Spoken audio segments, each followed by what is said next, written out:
What's up, fellas? Welcome to Kindo's Corner Week 2. We got our special guest here today. Looks like an injured Bryce Taylor over here. Bryce, what's up, man? Hey, rough week. Rough week. I'm on the injury report. They're about to get me out of the hospital here shortly. So be battling that. I'm hurt for a lot of reasons, Joey. My Jaguars give me the ring, beat me up, and then a lot of injuries in the NFL just in general. So I'm hurting all over the place. Well, I love the creativity, that's for sure. As you can see, I'm hanging out with my boy, Mr. Trophy, and that Cash Money over here. But I like to see that you're recovering. So I'm getting there. I'll be ready for. We got a great lineup for today. We got a great lineup for today. You ready to? You want to dive right into it? Let's get it. All right, so we're going to start off today. We're gonna kick it off with just a little bit of a week 2 recap. And then what we're going to do is we're going to dive into some of these injuries as a special call out by Mr. Tammy J himself. So we'll get Mr. Bryce Taylor's Breezus' opinion on some of these injuries, and then we'll go into normal week 3 recap, and we'll have Bryce tell us who's gonna make it out and who's gonna flunk. So let's do it. Let's kick it off, man. So we had some good matchups last week. A lot of high scoring. So we'll just start here with your boy. So Kindo's Congregation over Cool Runnings, 117-75. Congregation keeps moving forward. What's your hot take? So I got to be careful because my neck. I can't laugh. I can't laugh too hard. But I got a little song for you, Joey. Tell me if you can listen to this or if you can hear this. Let's hear it.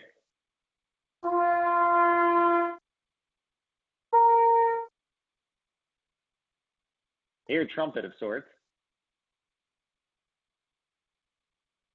I can't hear it right this second. Can you hear it? Can you hear it? I can hear it now. I think it's only recording when you're talking. That's why I can only hear it just a little bit. But give me 1 second because it sounds so beautiful to me. Can you hear this? This is gonna be. I can hear that. Oh yeah, that's sad, right? That's sad. That's very sad.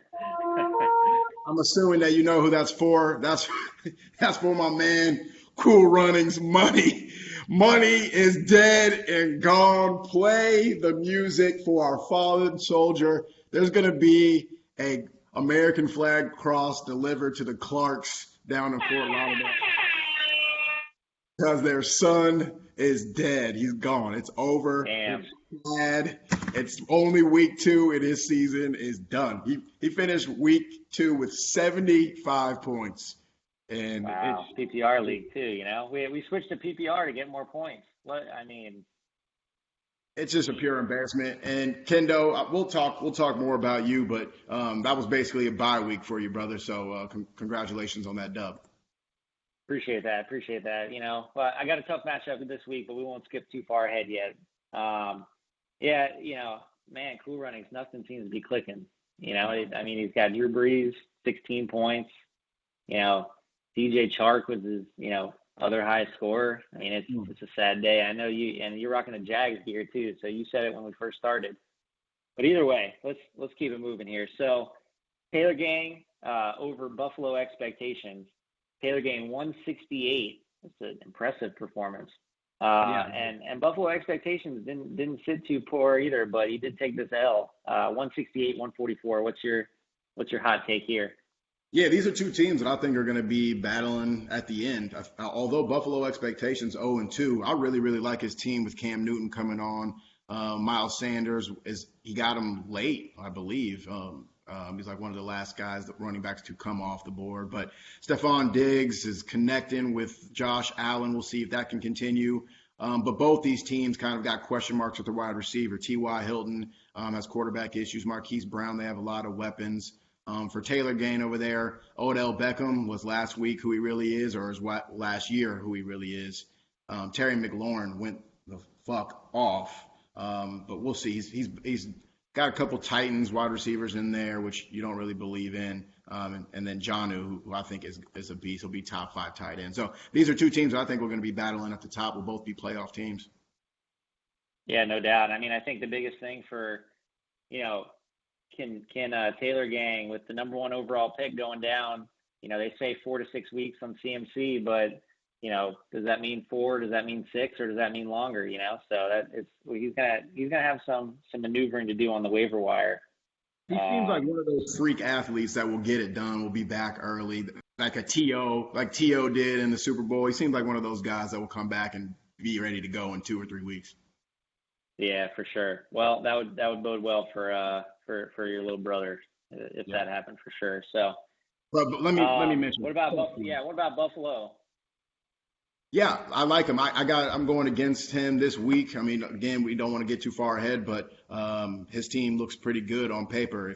If they can continue to figure out Cam Newton and what they're doing over there, I think that he's got a chance to get on the board after the end of week 3. And it's not unlike Matt Brennan to continue to be a Buffalo homer with Diggs on his team with 29. Started right. Buffalo's defense. He got a little bit of himself there. He was getting a little woody and fucking started Buffalo's defense, who had -1. But we'll see what he does this week if he continues to be a homer or not. For a lot of these teams, man, they're a lot of middle teams. We'll see who wants to take a risk. There's a couple guys that never do that we'll get to that I imagine won't do anything. They'll be at the bottom of the list, and then there's some guys that can make a move to battle for that top 3. Amen. So, all right, well, we'll go to the next matchup, which was probably the second best matchup of the week. But you got F&A Cotton and DMV Black Ravens. Big time rivalry here, heated rivalry between the love-hate relationship, I think. But we got DMV Black Ravens at 159 and F&A was at 148. So give me your take. So as you know, I hate the Clarks. There's only one Wilson, but I hate the Wilsons as well. But I don't think anybody hates each other more. 2 people hate each other more than Cotton and Omar do. So I know it hurts for Cotton to go 0-2 and not only go 0-2 the Black Ravens. JT just obliterated Cotton's team last week. I feel a little bit better. The issue is there that there's like a problem every single spot. Kareem Hunt, we got Chubb. Emmanuel Sanders, he played like shit last week. We got Michael Thomas, Mike Evans, there's a bunch of weapons. Keenan Allen, Tyrod Taylor / Herbert, we don't know what's going to happen there. Ingram, is he even going to stay healthy? So they're good names, but can they keep it going? I don't think that he'll be a playoff team either. Yeah, for sure. Man, can you hear me still, Bruce? Yep, I can hear you. My screen shut off real quick, so hang on. I'm logging back on. You probably can't see my video, but we'll keep it going here too. So getting over to the Black Ravens, though, he's going to be battling at the top. I mean, his team is a beast. Once again, Omar comes through. If J.K. can truly steal that job away from Mark Ingram, he's got beasts all over the place. I love Kyler. Chubb is also that same awkward area with Kareem Hunt, but Julian Edelman and Cam Newton got something going. Kyler Murray and DeAndre Hopkins got something going. DK Metcalf, all the wide receivers for the Seahawks and Russell Wilson got something going. Mark Andrews and Lamar Jackson, they got something. Top at the end. Yeah, my bad. You hear me all right? I can hear you. Keep going. Cool. So we can move on. I'm not sure if you have any comments on that, but I know we're going to Give Me the Ring and me. I'm hurting on this one.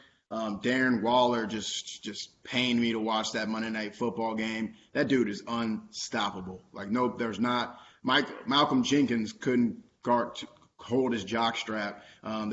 He's too fast for linebackers, too big for DBs. That dude is a problem. And the Raiders actually looked pretty damn good last week. So, again, I know we mentioned Josh Allen. Will this last? Can anybody figure something out about him? I think he's just too athletic. He's just got to stay out of his own way. But then you got Zeke, who also went off for 21 points. Calvin Ridley and the boys, 29. But the big one that hurt me was Leonard Fournette. He came out of nowhere. I left the bar early, and the Bucs were around. and then Leonard Fournette just went crazy at the end. I didn't see any of the play. So I knew it was going to come down to Fournette versus Ronald Jones, and that's exactly what happened. He outpaced him by 17 points. I also made a huge mistake by dropping the Colts defense for the Giants. And if I would have kept them, I would have got the dub. But a little mismanagement for me, but I knew it was going to come down to Fournette versus Ronald Jones, and he got the dub there. Yeah, I mean, you got to think, and I don't know if I'm just, talking shit because I got Wes this week, but I mean, Wes always has this 1 week a year where he kind of busts his nut. I mean, if you look back at the last 3 years, I mean, there's always 1 week where Wes just goes stupid. And, I think, unfortunately, he kind of nutted on you last week. Yeah, I'm the one that got the punishment. You know what's crazy is if you look at his bench, it is absolutely trash. I mean, I guess we can hope for Le'Veon to come back, but we haven't seen that guy in 2 years. I don't think since he was wearing the gold and black jersey. But his bench is so bad. So if anybody gets hurt, Wes will be Wes. He'll nut up and choke it up for sure. I don't see him as – Yeah. No doubt. I mean, I just looked at his bench. I mean, he's got Lev who's on IR at least for a little bit, which will be back to your point. I mean, Sony Michel had 1 point. Tony Pollard had 1 point. He's trying to just back up, Zeke there, but no depth. Jack Doyle with a good goose egg of points there. N'Keal Henry had 8 catches for 72 yards. We'll see how long that lasts. Yeah. And Adrian Peterson, his old ass, had 4 points. So. Yeah, you might be onto something. But on to me, I'm actually pretty happy. I'm happy with my squad. My squad's a playoff team. I got some work to do to figure. Hopefully, the passing game for the Bengals gets going, which will open things up for Mixon a little bit. I like my bench. Survive week one of injury. Survive the injury week. So you can't be. You got to probably have the highest first round draft pick that's still available in Kamara, with Barkley and CMC going down and Mike Thomas being out. So he looks healthy, man. He was moving in that Monday Night Football game. So I'm happy with my team. It was a tough loss, but I'm sitting at 1-1, and I got some pieces for the future. I got some plays right now. I think one trade can get me over the hump. So I'm looking for that. We're looking to make that move. You know me, always trying to swindle somebody. What do you think? What do you think you're looking for this? What's that one piece in your mind? I got to shore up that flex spot. I got faith in Joe Mixon, especially if he's my second running back. I got a lot of faith in Joe. I need to shore up that flex. I think everybody knows that the Ronald Jones, Leonard Fournette thing is going to be damage control week to week. But my true hope is that Zach Moss gets going, that Justin Jefferson could be that true number 2 for the Vikings. But Joshua Kelly's really formidable. He scored 2 weeks in a row. So I think I have the guy, but I'm willing to make a trade either for now or in the future to shore up that flex position. Yeah, no doubt. All right, let's keep it moving here. So we're on to Jim T and Mr. Champ. This is probably the most underwhelming matchup of the week. Jim T squeaks it out 92-81. Champ off to an 0-2 start. The Champ is done. We'll talk about week 3. The Champ has a lot of work to do. If you take a look, his bench outscored his starters. I know my man just got a promotion. He just bought a new house, so maybe he's not spending enough time looking at his team to start the right people. But that was rough. Shout out to Max. We do support upward mobility in here in this group. So nice work. I'm happy. I'm happy for that, but it's taking a toll on his fantasy team. To go 81 points in a PPR league is rough, but to watch your bench go for 95, that's got to be even worse. So he's got some work to do, and I think that we might hear the taps, and he might join Monroe in Arlington National Cemetery as a dead fallen soldier here soon.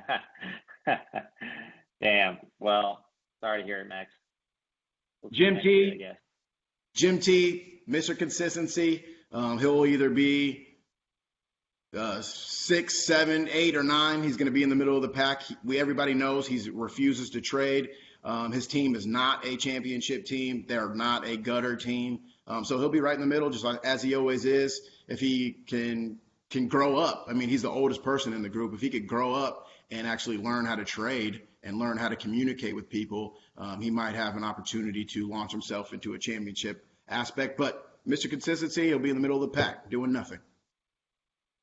My thoughts, I bet you Jim T retires before that happens. I'm just saying. Before a trade? Before a trade happens on his behalf, or he learns how to communicate, I'm going with retirement. Retirement sounds better than that. Old man stuck in his ways. I just wanted to give a shout out to Mrs. Tynan and Jenna Tynan. Hey, ladies, I hope you're all well. I know you're still dealing with Jim T and JT, so blessings to you. I know it's a struggle every single day dealing with those clowns. Yeah, man. All right, so off constantly, Sioux girls. Last matchup of week 2. What's your hot take? Sioux girls beat the brakes off JT. JT ranted and raved about his team in your first podcast, which was hilarious. And then he followed up his team with 2 Colts running backs, an injured wide receiver from the Broncos, and Noah Fant, who he crowned to be the king. And it didn't, I don't know. I wouldn't have gone with that lineup.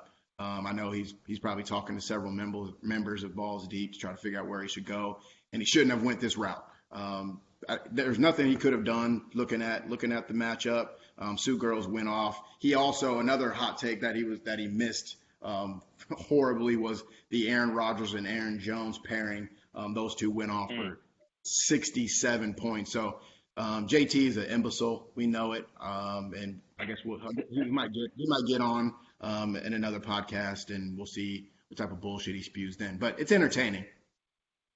I do have him scheduled. Not sure when yet, but he will be back. He's confirmed that he will be back on Kindo's Corner. So I'd love to, maybe we get both you guys on at the same time at some point. Yeah, he's entertaining. It's like Skip Bayless. Like, nobody really gives a shit what he's saying, but the back it's and not forth. Even that. Actually, everyone hates Skip Bayless. So yeah. He's better than Skip Bayless to me. Oh, no. Everybody hates JT, I'm pretty sure.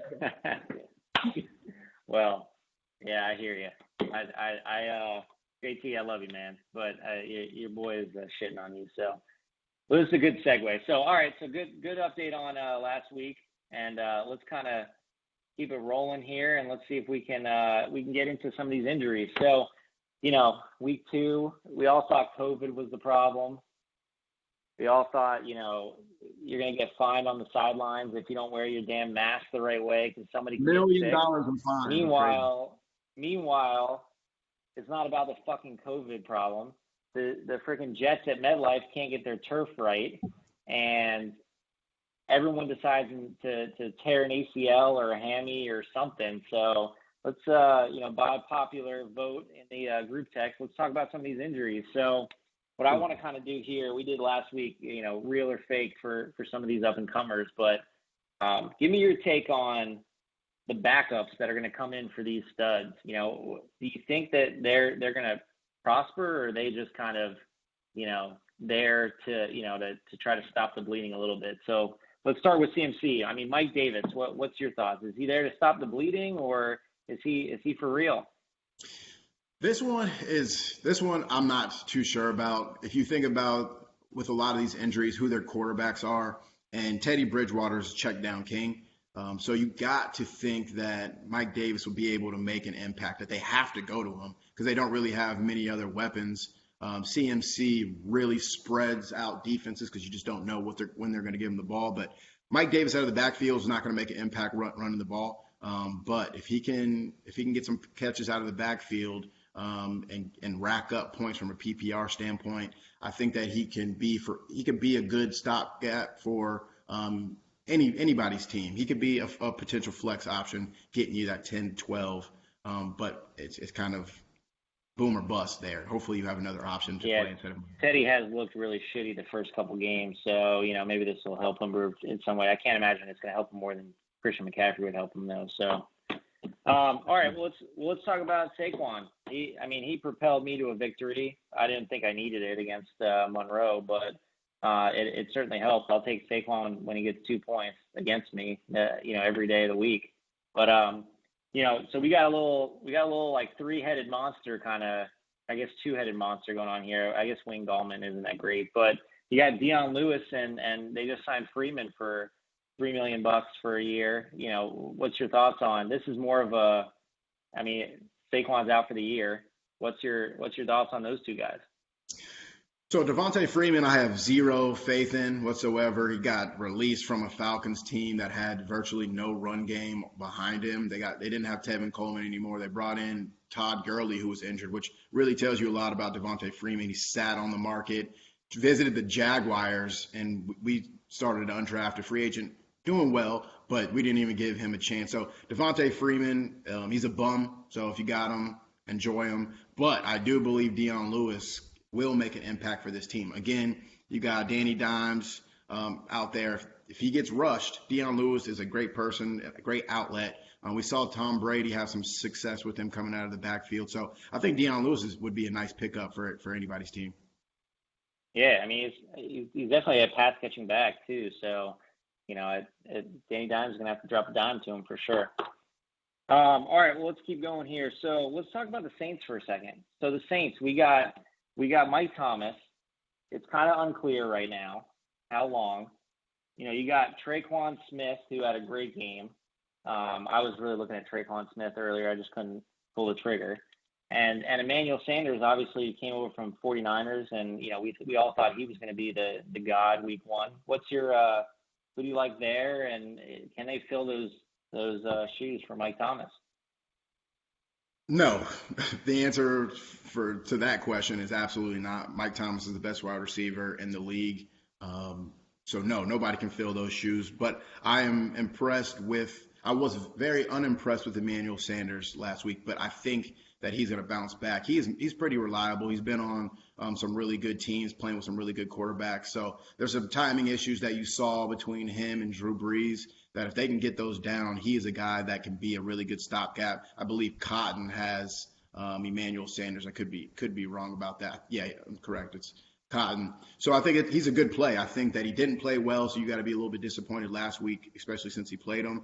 And then this kid, Traquan Smith, he is definitely a number two that you're looking for opposite side of Mike Thomas. I think when Mike gets back, Traquan you're going to see some big numbers out of him. He might be like the Calvin Ridley was over the last 2 years, and then somebody that could come into his own. So not only just now for some boom or bust plays over the next or over the season, but he's a nice keeper option, especially if you got him from the free agency. That's a 16th round keeper.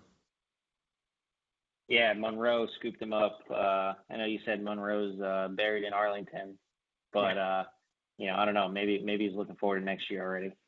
Yeah, he's done. I mean, he has to because this season. Hold on a second. Because this is over for him. There's nothing he could possibly do.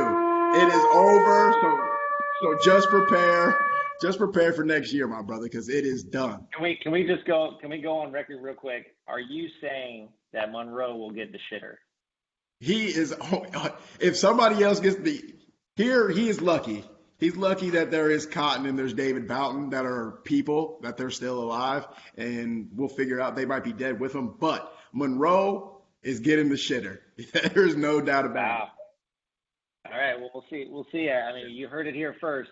Bryce Taylor predicts Monroe gets the shitter. So, I'll probably remind me to ask you later who's going to win the ship then, because you know you gotta have neutral here.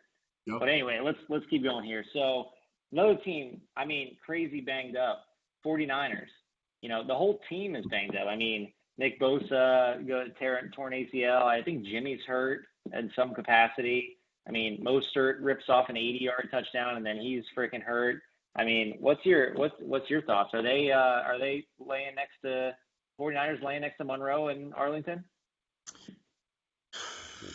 You said we're talking about the 49ers, right? No, they're not dead. Entire team. I want to know if the entire 49ers, these are the Super Bowl attending 49ers from last year, and they just had 3 studs go down.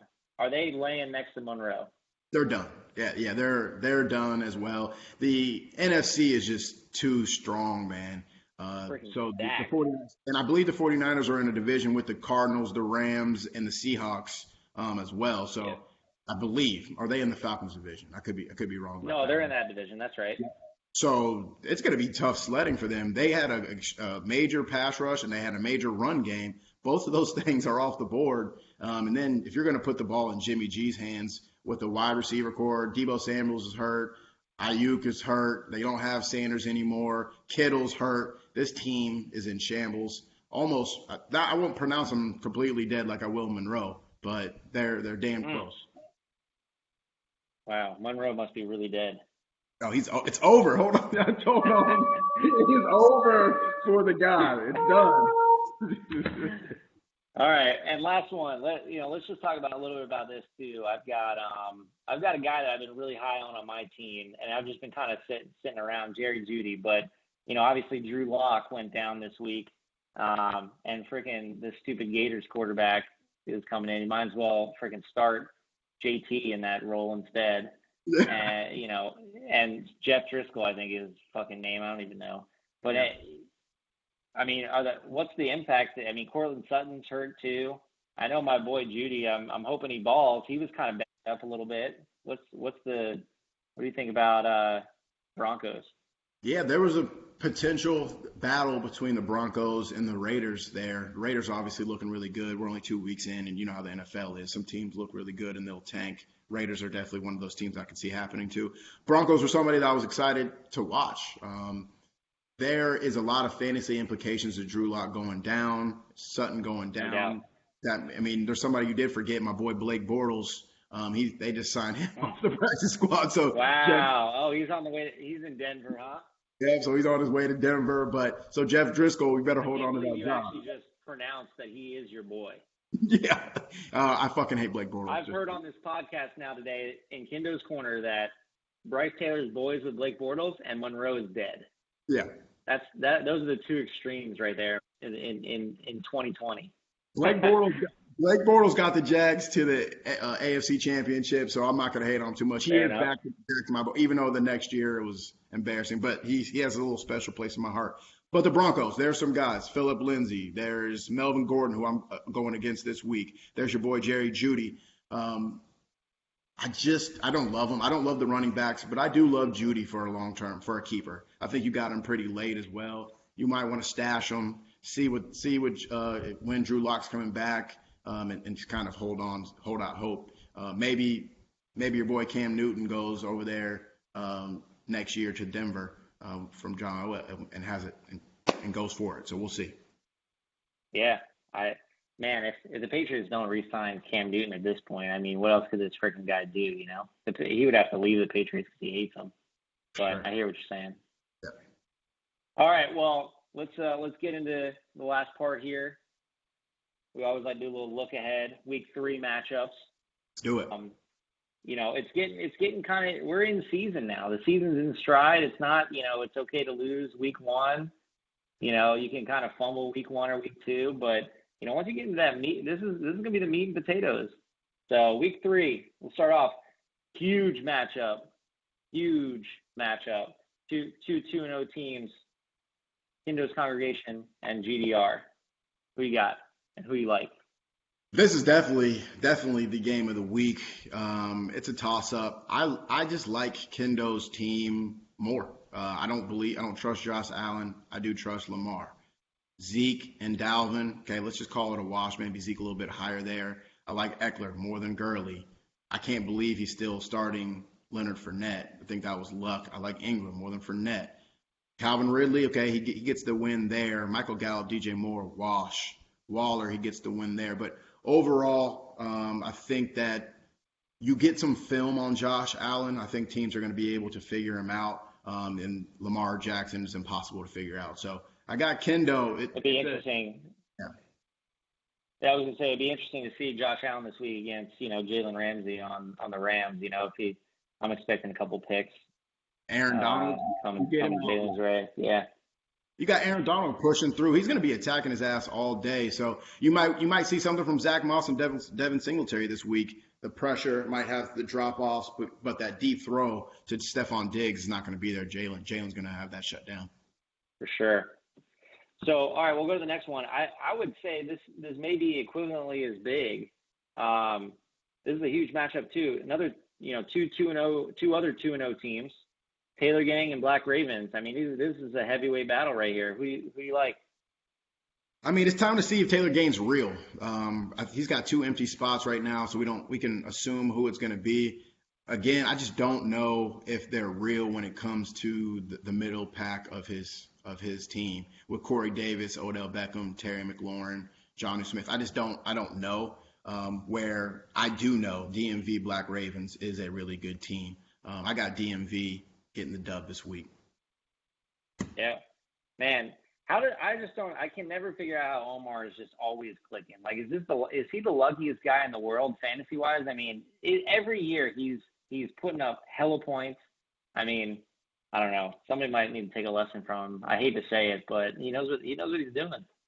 Giving him credit is cringeworthy, but he's just as consistent as Jim T. They're always going to be around. Sometimes he's just always around the top. Jim T's just around the middle of the pack, and you got the Clarks always around the fucking bottom. They're fucking terrible. Feel you on that one. All right, let's get into some more of these matchups. So you got yourself 1-1 against Buffalo expectations 0-2. So definitely a moving matchup here. Either you're gonna propel yourself 2-1 and Buffalo will continue to go low, or you're gonna have 2 1-2 teams. Who do you think? So I've been going back and forth on this a little bit. I know obviously I'm biased towards myself. I really do like Buffalo's team. They have to get a win this week. So I think that they're gonna scratch and claw it out. But I think there's a couple of mistakes here. They got Melvin Gordon too high at 14 points. Stephon Diggs at 15 points with Jalen Ramsey draped over him. Michael Thomas is in the lineup with 18 points, and we don't even know if he's going to play. So it's going to be – I keep going back and forth, and I guess at the end I'm going to pick myself in Buffalo. I would expect nothing less.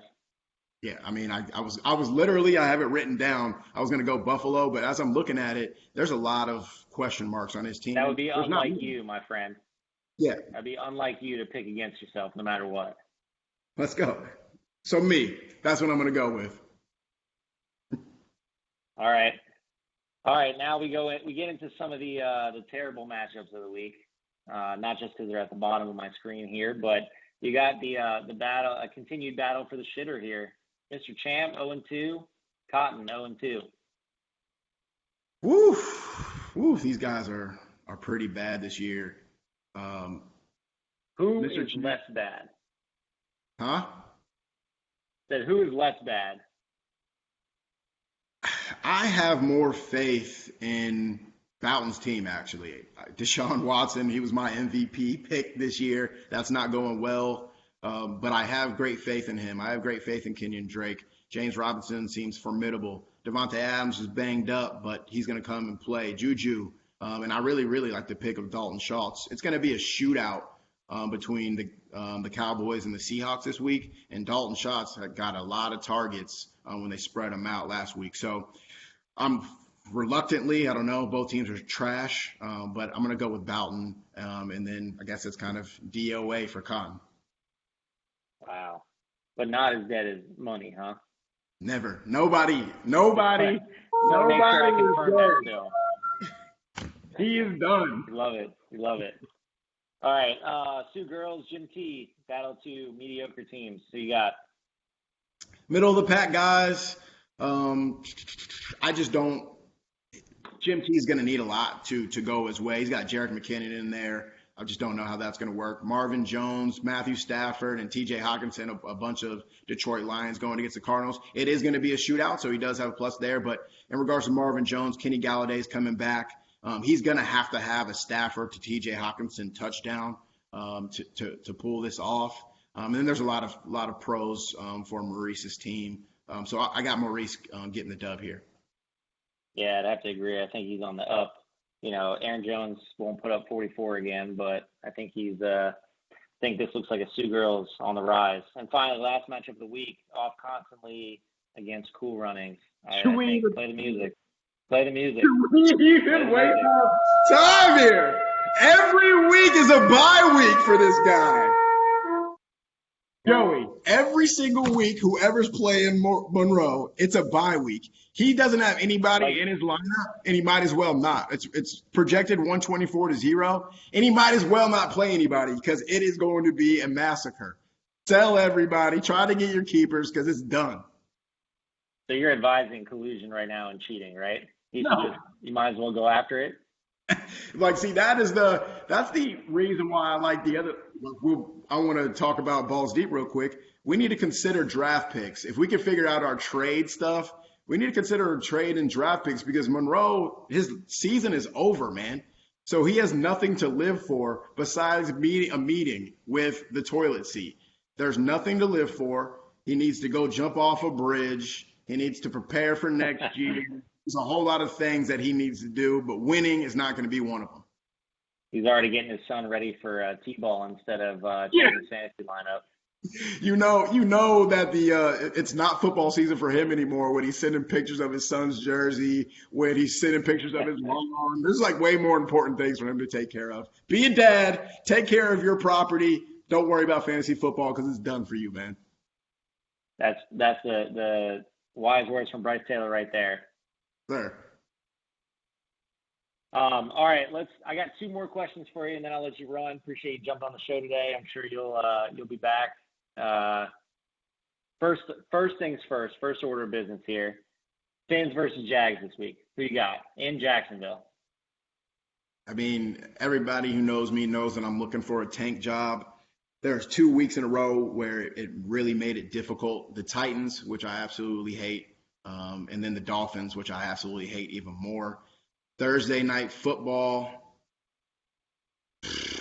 What a terrible, terrible game this is for Thursday night NFL. It will be one of the worst Thursday night games, that's for sure. I'm not too sure what I hope for. I don't know if I would rather beat the Dolphins or if I'd rather and get away from Trevor Lawrence. I want the Jags to lose, but I think the Jags are going to win because they hate me and they hate everybody else who's a fan of them. So they'll win. Gardner Minshew's not fucking around, man. No, he's not. Hey, good for him. All right, let's hear it. After 2 weeks, prediction, who's going to win the entire championship for Balls Deep? Joey Kinderman. The best team is definitely DMV Black Ravens. There's no doubt about it. He also has no bench. I think that's going to come into play for him. If he doesn't have anybody that can replace some of these guys week to week, I mean, at least in the playoffs. But clear favorite. There's no doubt about it. I'm going to just be honest, stick to my guns. The best team in Balls Deep right now is DMV Black Ravens. If things stay consistent, he should be the champ. All right, man. Well, thanks for jumping on. Good podcast week 2. Thanks for coming to Kindo's Corner. Hopefully you can rest up with that, get out of that hospital room. Yep. And check it out soon. Yeah, go. We might need to go check on your boy Money at some point. See if he's recovering from this. You can find him at a Little League football game or doing his lawn. I'll tell you that. It's definitely not going to be fantasy football. Cue the music for our outro. We got to hear it one more time. Let's for our go. outro. We out, baby. Hey, rings up. All right, man. Catch y'all later.